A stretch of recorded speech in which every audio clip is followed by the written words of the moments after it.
ಕಲಬುರಗಿಯಲ್ಲಿ ಕಬ್ಬು ಬೆಳೆಗಾರರ ಹೋರಾಟ ಮತ್ತೆ ಮುಂದುವರೆದಿದೆ. ಟನ್ ಕಬ್ಬಿಗೆ 3160 ರೂಪಾಯಿ ಕೊಡೋದಾಗಿ ಹೇಳಿರುವ ಕಬ್ಬಿನ ಕಾರ್ಖಾನೆಗಳು ಈಗ ಉಲ್ಟಾ ಹೊಡೆದಿವೆ. ಟನ್ ಕಬ್ಬಿಗೆ 2900ರಿಂದ 3000 ರೂಪಾಯಿ ಕೊಡೋದಾಗಿ ಸಕ್ಕರೆ ಕಾರ್ಖಾನೆಗಳು ಹೇಳ್ತಿವೆ. ಮಾತು ತಪ್ಪಿದ ಜಿಲ್ಲಾಡಳಿತ ಸಕ್ಕರೆ ಕಾರ್ಖಾನೆಗಳ ವಿರುದ್ಧ ರೈತರು ಸಿಡಿದಿದ್ದಾರೆ. ಕೊಟ್ಟ ಮಾತಿನಂತೆ ಟನ್ ಕಬ್ಬಿಗೆ 3160 ರೂಪಾಯಿ ಕೊಡಲೇಬೇಕು ಅಂತ ಆಗ್ರಹಿಸಿ ಕಲಬುರಗಿ ಜಿಲ್ಲಾಧಿಕಾರಿ ಕಚೇರಿ ಎದುರು ಬೃಹತ್ ಹೋರಾಟ ಮಾಡ್ತಿದ್ದಾರೆ. ಬಾಗಲಕೋಟೆ ಏನು 3200 ರೂಪಾಯಿ 300 ರೂಪಾಯಿ ಹಿಡ್ಕೊಂಡು ಏನು ರೇಟ್ ನಿಗದಿ ಆಗ್ಯದ. ನಮ್ಮ ಗುಲ್ಬರ್ಗ ಜಿಲ್ಲೆನ ಆಗಬೇಕಾಗಿತ್ತು. ಯಾಕಂತಂದ್ರೆ ಮಾನ್ಯ ಪ್ರಿಯಾಂಕ್ ಖರ್ಗೆ ಸಾಹೇಬರು ಏನೋ ಒಂದು ಇಲ್ಲಿ ಮೀಟಿಂಗ್ ಕರೆದು ಯಾರು ರೈತರಿಗೂ ಕರೆದಿಲ್ಲ. ಅವರು DC ಅವರು ಮಂತ್ರಿಯವರು ಕಲಿತು ಒಂದು ರೈತರ ಸಭೆ ಮಾಡಬೇಕಾಗಿತ್ತು. ಸಭೆ ಮಾಡಲಾರ್ದೆ ಅವರೇ ಒಂದು ರೈತ, ಯಾಕಂದ್ರೆ ಬೆಳೆದವ್ರು ನಾವಿದ್ದೀವಿ, ಅವ್ರು ಎಲ್ಲೇ ಕೂತು ಎಲ್ಲೇ ಒಂದು ರೇಟ್ ಫಿಕ್ಸ್ ಮಾಡ್ತಾರಂತಂದ್ರೆ ಅಲ್ಲಿದು ಇದು ಏನು ಇದ್ದಿದ್ದು ಹೊಣೆಗಾರ ಜಿಲ್ಲಾ ಆಡಳಿತ ಮತ್ತು ನಮ್ಮ ಉಸ್ತುವಾರಿ ಮಂತ್ರಿ ಅಂತ ನಾವು ಹೇಳ್ತೀವಿ. ಇದು ಎಲ್ಲಿಗೆ ಬರ್ತದೆ ಅಂತಂದ್ರೆ ಈಗ ನಾವು ರೋಡಿಗೆ ಇಳಿತೀವಿ. DC ಆಫೀಸ್ ಮುಂದೆ ಮುತ್ತಿಗೆ ಹಾಕಬೇಕಂತ ಇನ್ನೂ ಪ್ರಯತ್ನ ಇದು ಇವತ್ತಿನ. ಬೀದರ್ನಲ್ಲೂ ಕಬ್ಬು ಬೆಳೆಗಾರರ ಪ್ರತಿಭಟನೆ ಮುಂದುವರೆದಿದೆ. ಕಬ್ಬು ದರ ನಿಗದಿಗಾಗಿ ಆಗ್ರಹಿಸಿ ಕಳೆದ 5 ದಿನಗಳಿಂದ ರೈತರು ಅಹೋರಾತ್ರಿ ಧರಣಿ ಮಾಡ್ತಾ ಇದ್ದಾರೆ. ಜಿಲ್ಲಾ ಉಸ್ತುವಾರಿ ಸಚಿವ ಈಶ್ವರ ಖಂಡ್ರೆ ಕಚೇರಿ ಮುಂದೆ ರಾಜ್ಯ ರೈತ ಸಂಘ ಮತ್ತು ಸಂಯುಕ್ತ ಕಿಸಾನ್ ಮೋರ್ಚಾ ನಿರಂತರ ಹೋರಾಟ ಮಾಡ್ತಾ ಇದೆ. ಟನ್ ಕಬ್ಬಿಗೆ 3200 ರೂಪಾಯಿ ದರ ನಿಗದಿಪಡಿಸುವವರೆಗೂ ಹೋರಾಟ ಕೈ ಬಿಡೋದಿಲ್ಲ ಅಂತ ರೈತರು ಪಟ್ಟು ಹಿಡಿದಿದ್ದಾರೆ. ಇಂದು ಪ್ರತಿಭಟನಾ ಸ್ಥಳಕ್ಕೆ ಜಿಲ್ಲಾ ಉಸ್ತುವಾರಿ ಸಚಿವ ಈಶ್ವರ ಖಂಡ್ರೆ ಭೇಟಿ ನೀಡುವ ಸಾಧ್ಯತೆ ಇದೆ. 3200 ರೂಪಾಯಿ ನೀಡದಿದ್ರೆ ಮುಂದಿನ ದಿನಗಳಲ್ಲಿ ಉಗ್ರ ಹೋರಾಟ ಮಾಡುತ್ತೀವಿ ಅಂತ ರೈತರು ಎಚ್ಚರಿಸಿದ್ದಾರೆ. ಸುಮಾರು 3 ಸಲ ಏನು ಜಿಲ್ಲಾಡಳಿತದ DC ಅವರ ನೇತೃತ್ವದಲ್ಲಿ ಸಭೆ ನಡೆದರೂ ಕೂಡ ವಿಫಲವಾಗಿದೆ. ಆದ ಕಾರಣ ನಾವು 12ನೇ ತಾರೀಕಿಗೆ ಇವತ್ತು ನ್ಯಾಷನಲ್ ಹೈವೇ ಬಂದ್ ಮಾಡಿ ಹೋರಾಟ ಮಾಡಿದ್ದೇವೆ. ಆದರೂ ಕೂಡ ಕಾರ್ಖಾನೆಯವರು ಬರ್ತಾ ಇಲ್ಲ. ಹೀಗಾಗಿ ನಾವು ಸುಮಾರು ಇವತ್ತಿನ 5 ದಿನಗಳಿಂದ ನಾವು ಈ ಜಿಲ್ಲಾಧಿಕಾರಿ ಕಚೇರಿ ಎದುರ ಧರಣಿ ಸತ್ಯಾಗ್ರಹ ಕೂತಿದ್ದೀವಿ. ನಮಗೆ 3200 ಬೇಕೇ ಬೇಕು. 3000 ಕನಿಷ್ಠ ನಮ್ದಾರ ಡಿಮ್ಯಾಂಡ್ 3500 ಅದ. ಆದ್ರೆ ಕನಿಷ್ಠ ಏನಪ್ಪ ಅಂದ್ರೆ ನಾವು 3200 ಕೊಡ್ತೇವೆ ಅಂತ ಹೇಳಿದ ಮಾತ್ರ ನಾವು ಈ ಸತ್ಯಾಗ್ರಹ ಕೈ ಬಿಡ್ತೇವೆ. ಹೀಗಾಗಿ ಮೆಕ್ಕೆಜೋಳಕ್ಕೆ ಬೆಂಬಲ ಬೆಲೆ ಕೊಟ್ಟು ಖರೀದಿಸಲು ಕೇಂದ್ರ ತೆರೆಯುವಂತೆ ಗದಗದಲ್ಲಿ ಅಹೋರಾತ್ರಿ ಧರಣಿ ನಡೆಸಲಾಗುತ್ತಿದೆ. ರೈತರ ಅಹೋರಾತ್ರಿ ಹೋರಾಟ 3ನೇ ದಿನಕ್ಕೆ ಕಾಲಿಟ್ಟಿದೆ. ಗದಗ ಜಿಲ್ಲೆಯ ಲಕ್ಷ್ಮೇಶ್ವರ ಪಟ್ಟಣದಲ್ಲಿ ರೈತ ಸಂಘಟನೆಗಳು ಧರಣಿ ಮಾಡುತ್ತಿದ್ದು, ಇವತ್ತು ಬಂಜಾರ ಸಮಾಜದ ಶ್ರೀಗಳು ಹಾಗೂ 2 ರೈತರು ಉಪವಾಸ ಕೈಗೊಂಡಿದ್ದಾರೆ. ಕುಮಾರ ಮಹಾರಾಜರು ಹಾಗೂ ರೈತರಾದ ಬಸಣ್ಣ ಬಂಡಿಗೇರಿ, ಪೂರ್ಣಾಜಿ ಕರಾಟೆ ಉಪವಾಸ ಸತ್ಯಾಗ್ರಹ ಮಾಡಿದ್ದಾರೆ. ಶೀಘ್ರ ಮೆಕ್ಕೆಜೋಳದ ಖರೀದಿ ಕೇಂದ್ರ ಆರಂಭ ಆಗಲಿ ಅಂತ ಹೋಮ ಹವನ ಹಾಗೆಯೇ ಗೋಪೂಜೆಯನ್ನ ಮಾಡಿದ್ದಾರೆ ರೈತರು.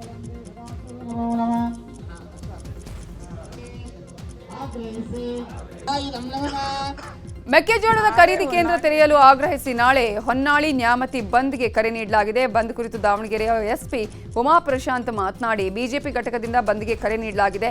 ಯಾವ ಸಂಘಟನೆ ಕೂಡ ಬಂದ್ಗೆ ಬೆಂಬಲ ಕೊಟ್ಟಿಲ್ಲ. ಅಗತ್ಯ ವಸ್ತುಗಳ ಸೇವೆ ಎಲ್ಲವೂ ಕೂಡ ಇರುತ್ತೆ.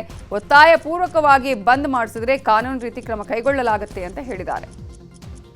ನಾಳೆಯಲ್ಲಿ ಬಂದ್ ಹೇಳಿದ್ದಾರೆ, ಬಟ್ ಅಧಿಕೃತವಾಗಿ ಯಾವುದೇ ಸಂಘಟನೆಗಳು ಈ ಬಂದಿಗೆ ಬೆಂಬಲವನ್ನು ವ್ಯಕ್ತಪಡಿಸಿಲ್ಲ. ಏನು BJP ಘಟಕದ ವತಿಯಿಂದ ಮಾಡ್ತಾ ಇದ್ದಾರೆ ಆ ಬಂದಿಗೆ ನಾವು ಎಲ್ಲ ರೀತಿಯಾದಂತಹ ಸೂಕ್ತ ಬಂದೋಬಸ್ತನ್ನು ಕೂಡ ಮಾಡಿಕೊಂಡಿದ್ದೇವೆ. ಬಟ್ ಅವರಿಗೆ ಯಾವುದೇ ರೀತಿಯಾದಂತಹ ಫೋರ್ಸ್ಫುಲ್ ಆಗಿ ಎಲ್ಲ ಅಗತ್ಯ ಸೇವೆಗಳು ಮತ್ತು ವೈದ್ಯಕೀಯ ಸೇವೆಗಳು ಹೇಗೆ ಸಿಗುತ್ತೆ ಹಾಗೆ ಸಿಗ್ತದೆ. ಯಾವುದಕ್ಕೆ ಬಂದ್ ನಡೀತಾ ಇದೆ ಅಂತ ಗೊತ್ತಿದೆ. ಆ ಸಂಘಟಕರಿಗೊಂದಿಗೆ ಈಗಾಗಲೇ ನೋಟಿಸು ಕೂಡ ಕೊಟ್ಟಿದ್ದೀವಿ. ಎಲ್ಲ ರೀತಿಯಾದ ಯಾವುದೇ ಅಹಿತಕರ ಘಟನೆ ನಡೆಯೋದ್ರ ರೀತಿಯಾಗಿ ಬಂದನ್ನು ಶಾಂತ ರೀತಿಯಿಂದ ಮಾಡಲಿಕ್ಕೆ ಕೂಡ ಈಗಾಗಲೇ ಸೂಚನೆಗಳನ್ನು ಕೊಡಲಾಗಿದೆ. ಪರಪ್ಪನ ಅಗ್ರಹಾರ ಜೈಲಲ್ಲಿ ಕೈದಿಗಳ ರಾಜಾತಿಥ್ಯ ವಿಡಿಯೋಗಳನ್ನು ವೈರಲ್ ಮಾಡಿದ ಪ್ರಕರಣ ಸಂಬಂಧಪಟ್ಟಂಗೆ ನಟ ಧನ್ವೀರ್ ವಿಚಾರಣೆಗೆ ಆಗಮಿಸಿದ್ರು. ಪರಪ್ಪನ ಅಗ್ರಹಾರ ಪೊಲೀಸ್ ಠಾಣೆಗೆ ಆಗಮಿಸಿದ ಧನ್ವೀರ್ ವಿಚಾರಣೆ ಎದುರಿಸದೆ ಎಸ್ಕೇಪ್ ಆಗಿದ್ದಾರೆ. ಧನ್ವೀರ್ ವಿಚಾರಣೆಗೆ ಬಂದ ಸಂದರ್ಭದಲ್ಲಿ ಇನ್ಸ್ಪೆಕ್ಟರ್ ಹೊರಕ್ಕೆ ಹೋಗಿದ್ರಂತೆ. ಅಷ್ಟರಲ್ಲಿ ಊಟ ಮುಗಿಸಿ ವಾಪಸ್ ಬರುವಂತೆ ಪೊಲೀಸರು ತಿಳಿಸಿದ್ರಂತೆ. ಊಟಕ್ಕೆ ಹೋದ ನಟ ಧನ್ವೀರ್ ವಾಪಸ್ ಬಂದಿಲ್ಲ. ಆ ಬಳಿಕ ಪೊಲೀಸರು ಫೋನ್ ಮಾಡಿದ್ರೆ ಧನ್ವೀರ್ ಫೋನ್ ಸ್ವಿಚ್ ಆಫ್ ಮಾಡಿಕೊಂಡಿದ್ದಾರಂತೆ. ಹೀಗಾಗಿ ಧನ್ವೀರ್ಗೆ ಮತ್ತೊಂದು ನೋಟಿಸ್ ನೀಡೋಕೆ ಪೊಲೀಸರು ಸಿದ್ಧತೆ ನಡೆಸಿದ್ದಾರೆ. ಕರ್ನಾಟಕ ರಾಜ್ಯ ಕ್ರಿಕೆಟ್ ಸಂಸ್ಥೆ ಚುನಾವಣೆ ಮುಂದೂಡಿಕೆ ವಿಚಾರವಾಗಿ ಮಾಜಿ ಕ್ರಿಕೆಟಿಗ ವೆಂಕಟೇಶ್ ಪ್ರಸಾದ್ ಮಾತಾಡಿದ್ದಾರೆ. ಇವತ್ತು ಬೆಳಗ್ಗೆ ಚುನಾವಣೆ ಮುಂದೂಡಲಾಗಿದೆ ಅಂದಾಗ ಶಾಕ್ ಆಯಿತು. ಡಿಸೆಂಬರ್ 30ರ ತನಕ ಮುಂದೂಡಿದ್ದೀವಿ ಅಂದಿದ್ದಾರೆ. ಚುನಾವಣೆ ಮುಂದೂಡ್ತಿದ್ರೆ ಕ್ರಿಕೆಟ್ ಹಣೆಬರಹ ಏನಾಗಬೇಕು? KSC ಅನ್ನ ಈ ಹಿಂದೆ ಕ್ರಿಕೆಟಿಗರು ಮುನ್ನಡೆಸ್ತಾ ಇದ್ರು. ಆಗ ಆ ಲೆಗಸಿ ರಿಸ್ಕ್ನಲ್ಲಿದೆ ಅಂದಿದ್ದಾರೆ. ಈಗ ಇನ್ನು ವಿನಯ್ ಮೃತ್ಯುಂಜಯ ಮಾತನಾಡಿ, ಸಾಕಷ್ಟು ಸದಸ್ಯರಲ್ಲಿ ಗೊಂದಲ ಇದೆ ಅಂತ ಹೇಳಿದ್ದಾರೆ. ಯಾರಲ್ಲೂ ಗೊಂದಲ ಇಲ್ಲ, ಕೋರ್ಟ್ ಆದೇಶವೂ ಇಲ್ಲ. ನಮ್ಮನ್ನ ಅನರ್ಹ ಮಾಡಿ ಅವರು ಗೆಲ್ಲಲು ಹೊರಟಿದ್ದಾರೆ. ಅಕ್ರಮವಾಗಿ ಚುನಾವಣೆಯನ್ನ ಮುಂದೂಡಿದ್ದಾರೆ ಅಂತ ಹೇಳಿದ್ದಾರೆ. ಇವತ್ತು ಯಾವಾಗ ಬೆಳಗ್ಗೆ ನಮಗೆ ಗೊತ್ತಾಯ್ತೋ ಈ ಥರ ಚುನಾವಣೆನ ಮುಂದೂಡಲಾಗಿದೆ ಅಂತ ಹೇಳಿದಾಗ ನಮ್ಗೆ ಒಂಥರ ಶಾಕ್ ಆಯಿತು. It was shocking to hear. ನಾನು ಅದಕ್ಕೆ I am just using that word, shocking to hear that the elections is been postponed, deferred ಅಂತ ಹೇಳಿರೋದು 30th of December ತನಕ. ಸೊ ನಮಗೆ ಏನು ರೀಸನ್ನು ಅಂತ ಗೊತ್ತಾಗ್ತಾ ಇಲ್ಲ ಎಕ್ಸಾಕ್ಟಾಗಿ. ನನಗೆ ಬೇಜಾರಾಗ್ತಾ ಇರೋದು ಏನು ಅಂತಂದರೆ, ಈ ಥರ ಮುಂದೂಡ್ತಾನೆ ಇದ್ರೆ ಎಲೆಕ್ಷನ್ಸು, ಕ್ರಿಕೆಟ್ ಅದ್ರದ್ದು ಕ್ರಿಕೆಟ್ ಹಣೆ ಬರ ಏನಾಗಬೇಕು ಅಂತ ನನ್ನ ಒಂದು ಪ್ರಶ್ನೆ. So that's a big question. Cricket ನಾವು ಮಾತಾಡ್ತಾನೆ ಇದ್ದೀವಿ, it's taken a back seat ಅಂತ ಮಾತಾಡ್ತಾ ಇದ್ದೀವಿ. ಮತ್ತು KSCA ನಿಮಗೆಲ್ಲರಿಗೂ ತಿಳಿದಂಗೆ ಲಾಸ್ಟ್ 50 ವರ್ಷ ಹೇಳಬೇಕು ಅಂತಂದರೆ it's always led by a cricketer. CEO ಅವ್ರು ಏನು ಹೇಳ್ತಾ ಇದ್ದಾರೆ, ನಾನು 14ನೇ ಪತ್ರ ಕೊಟ್ಟಿದ್ದೆ, 17ನೇ ತಾರೀಕು ಇವತ್ತು ಉತ್ತರ ಕೊಟ್ಟಿದ್ದಾರೆ. ಉತ್ತರ ನಾನು ಕೂಲಂಕುಷವಾಗಿ ನೋಡಿದ್ದೀನಿ. ಸಾಕಷ್ಟು ಗೊಂದಲಗಳಿದೆ ಸದಸ್ಯರುಗಳಲ್ಲಿ.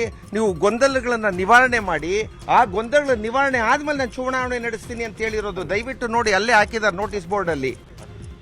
ಯಾವುದೇ ಕೋರ್ಟಿಂದ ಆಗಲಿ ಯಾವುದೇ ರೀತಿ ಆದೇಶ ಇಲ್ಲ. ಚುನಾವಣೆ ಮುಂದೂಡಿಕೆ ಮಾಡಬೇಕು ಅನ್ನೋದು ಯಾವುದೇ ರೀತಿ ಆದೇಶ ಇಲ್ಲ.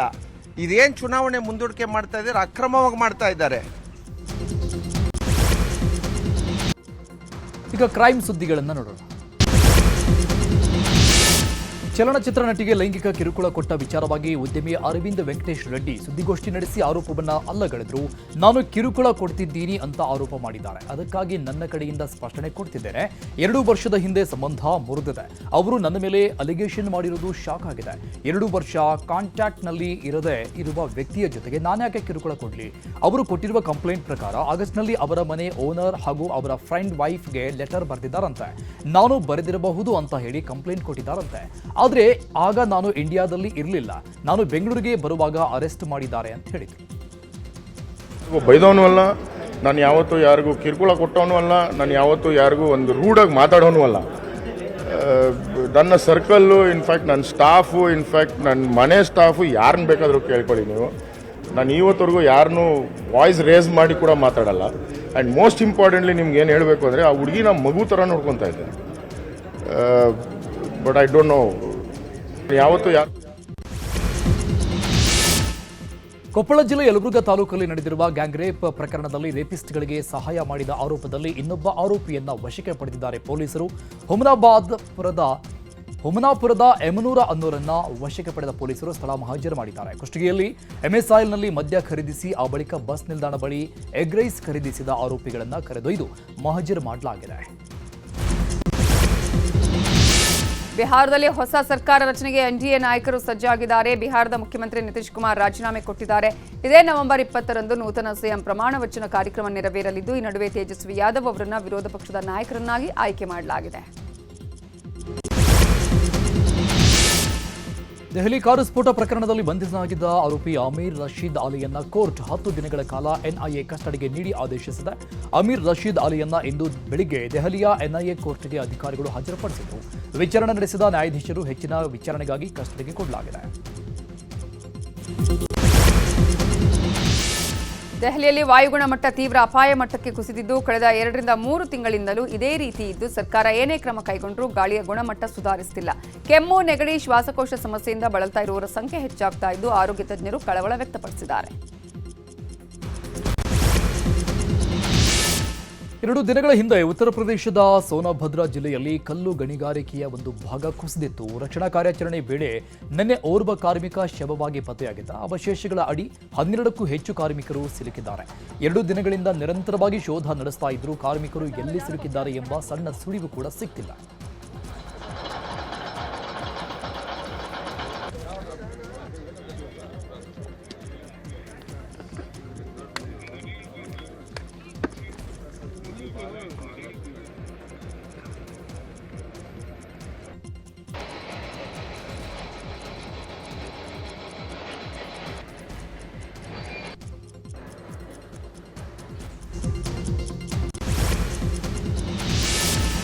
ಶಬರಿಮಲೆಯಲ್ಲಿ ಚಿನ್ನ ಕಳವು ಪ್ರಕರಣದಲ್ಲಿ SIT ಅಧಿಕಾರಿಗಳು ತನಿಖೆ ಆರಂಭ ಮಾಡಿದ್ದಾರೆ. ಅಯ್ಯಪ್ಪನ ಸನ್ನಿಧಾನದಲ್ಲಿ SIT ಟೀಮ್ ವೈಜ್ಞಾನಿಕ ಪರಿಶೀಲನೆ ಮಾಡಿದ್ದು, ಪರೀಕ್ಷೆಗಾಗಿ ಸ್ಯಾಂಪಲ್ ಸಂಗ್ರಹ ಮಾಡಿದ್ದಾರೆ. ಅಯ್ಯಪ್ಪ ದೇವಸ್ಥಾನದ ದ್ವಾರಪಾಲಕರ ಮೇಲಿನ ಚಿನ್ನದ ಕವಚ ಹಾಗೂ ಬಾಗಿಲಿನ ಮಾದರಿಯನ್ನು ಸಂಗ್ರಹಿಸಿದ್ದಾರೆ.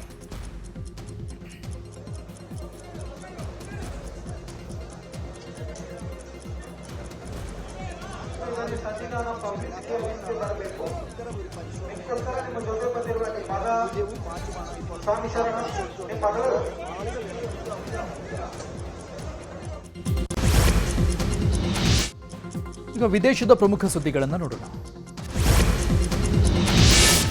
ರಷ್ಯಾ ವಿರುದ್ಧ ಗುಡುಗಿರುವ ಅಮೆರಿಕ ಅಧ್ಯಕ್ಷ ಡೊನಾಲ್ಡ್ ಟ್ರಂಪ್ ಇತರೆ ದೇಶಗಳಿಗೆ ಬೆದರಿಕೆ ಹಾಕಿದ್ದಾರೆ. ರಷ್ಯಾದಿಂದ ತೈಲ ಖರೀದಿ ಅಥವಾ ಬೇರೆ ಯಾವುದೇ ರೀತಿಯ ವ್ಯಾವಹಾರಿಕ ಸಂಬಂಧ ಹೊಂದಿದರೆ ಅಂತಹ ರಾಷ್ಟ್ರಕ್ಕೆ ಅಮೆರಿಕದಿಂದ ನಿರ್ಬಂಧ ಹೇರುವುದಾಗಿ ಹೇಳಿದ್ದಾರೆ.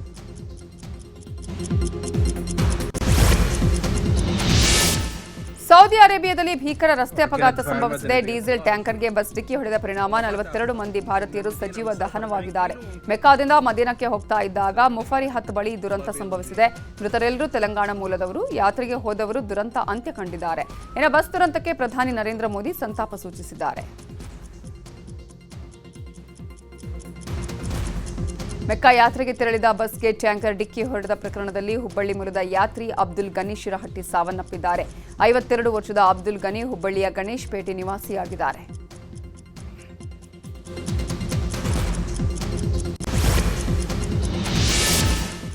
ಬಾಂಗ್ಲಾದೇಶದ ಮಾಜಿ ಪ್ರಧಾನಿ ಶೇಖ್ ಹಸೀನಾಗೆ ಗಲ್ಲು ಶಿಕ್ಷೆ ವಿಧಿಸಲಾಗಿದೆ. ಬಾಂಗ್ಲಾದಲ್ಲಿ ನಡೆದ ಹಿಂಸಾಚಾರ ಕೇಸ್ ಸಂಬಂಧಪಟ್ಟಂಗೆ ಬಾಂಗ್ಲಾದೇಶದ ನ್ಯಾಯಮಂಡಳಿ ಗಲ್ಲು ಶಿಕ್ಷೆ ವಿಧಿಸಿ ಮಹತ್ವದ ತೀರ್ಪು ಕೊಟ್ಟಿದೆ.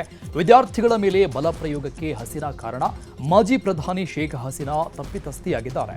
ಮಾರಕ ಆಯುಧಗಳನ್ನು ವಿದ್ಯಾರ್ಥಿಗಳ ಮೇಲೆ ಬಳಸಿದ್ದಾರೆ. ಹಸೀನಾ ಸೂಚನೆಯಂತೆ ಬಲ ಪ್ರಯೋಗವಾಗಿದೆ. ವಿದ್ಯಾರ್ಥಿಗಳ ಮೇಲೆ ಬಲ ಪ್ರಯೋಗಕ್ಕೆ ಹಸೀನಾ ಕಾರಣ ಅಂದಿರುವ ಕೋರ್ಟ್ 3 ಪ್ರಕರಣಗಳಲ್ಲಿ ಹಸೀನಾ ತಪ್ಪಿತಸ್ಥೆ ಅಂತ ಕೋರ್ಟ್ ಹೇಳಿದ್ದು ಗಲ್ಲು ಶಿಕ್ಷೆ ನೀಡಿದೆ. ಕಾಂಗೋದಲ್ಲಿ ಭೀಕರ ಗಣಿ ಅವಘಡ ಸಂಭವಿಸಿ ಭೂಕುಸಿತ ಉಂಟಾಗಿದೆ. ಈ ದುರಂತದಲ್ಲಿ ಕನಿಷ್ಠ 80 ಮಂದಿ ಸಾವನ್ನಪ್ಪಿದ್ದಾರೆ ಅಂತ ವರದಿಯಾಗಿದೆ.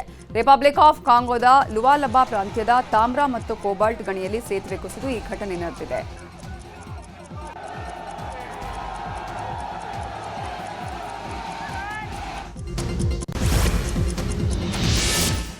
ಜಪಾನ್ನಲ್ಲಿ 32 ವರ್ಷದ ಮಹಿಳೆ ಎಐ ವ್ಯಕ್ತಿಯನ್ನ A1 ಅಧಿಕೃತವಾಗಿ ವಿವಾಹ ಆಗಿದ್ದಾರೆ. ಚಾಟ್ ಜಿಪಿಟಿಯಲ್ಲಿ ಹುಡುಗನನ್ನ ಕ್ರಿಯೇಟ್ ಮಾಡಿದ್ದು ಅವನಿಗೆ ಕ್ಲಾಸ್ ಅಂತ ಹೆಸರಿಡಲಾಗಿದೆ.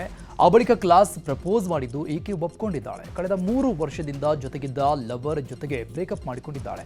ಆತನಿಗಿಂತ ಎಐ ಚೆನ್ನಾಗಿ ಅರ್ಥ ಮಾಡಿಕೊಳ್ಳುತ್ತೆ ಅಂತ ಮಹಿಳೆ ಹೇಳಿದ್ದಾಳೆ.